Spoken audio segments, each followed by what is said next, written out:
I think the Electoral College should go. It should go. I think it needs to be done away with, and that the popular vote should be the only vote. For the second time in 16 years, a presidential candidate has won the popular vote, but lost the electoral vote, leaving millions of Americans calling for a permanent end to the Electoral College. Even the guy who won thinks the electoral system is nonsense.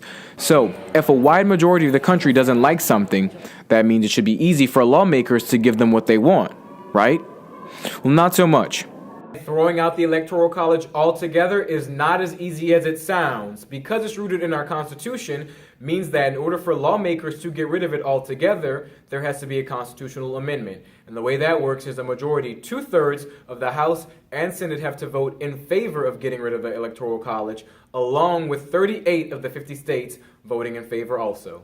People have tried to get rid of the Electoral College before, and they've obviously failed. They did this in 1934, 1966, and in 1979.